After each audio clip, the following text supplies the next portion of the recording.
Hello everyone, আমি জয়শ্রী। আজকে তোমাদের সাথে শেয়ার করব আরেকটা ডাস্কি টোনের ব্রাইডাল মেকআপ। এটা ব্রাইডাল মেকআপ নয়, এটা একটা রিসেপশন লুক।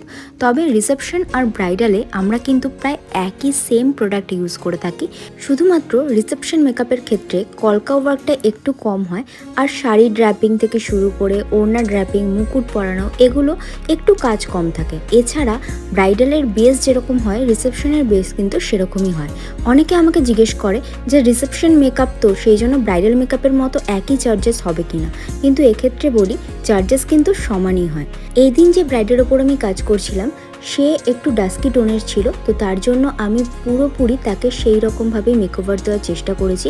আর ওদের রিকোয়ারমেন্ট ছিল যে কোনো রকমভাবে স্কিন টোনটা যেন আলাদা না হয়, তার মধ্যেও যেন ওকে গর্জিয়াস লাগে দেখতে এবং সুন্দর একটা সফট লুক আসে। তো আমিও আমার 100% দিয়ে চেষ্টা করেছি ওকে সুন্দর করে মনের মতো করে সাজানোর। ওর কেমন লেগেছে সেটা তো ওর মুখে শুনবই, তাছাড়া তোমরাও অবশ্যই কমেন্ট করে আমাকে জানিও যে আফটার মেকআপ আর বিফোর মেকআপ দেখে তোমাদের কেমন লেগেছে। এদিন ব্রাইডের যা কল টাইম ছিল তার থেকে ও অনেক দেরিতেই আসে, সেই জন্য পুরো ভিডিওটা আমার এখানে নেওয়া পসিবল হয়নি। এর সাথে সাথে পার্টি মেকআপও ছিল, তো দেখতেই পাচ্ছ ওর মুখটা কতটা গ্লোয়িং লাগছে এবং সফট লাগছে। এবার শুনে নেবো ওর মুখ থেকেই ওর কেমন লেগেছে। আজকে আমার ব্রাইড মিতালি, রিসেপশন ব্রাইড, তাই তো? সেজে কেমন লেগেছে বলো? খুব ভালো। পুরো স্যাটিসফাইড?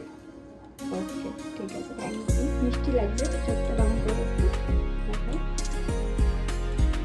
ভিডিওটা কেমন লাগলো অবশ্যই জানিও, আর লাইক, শেয়ার, কমেন্ট করে দিও। টাটা।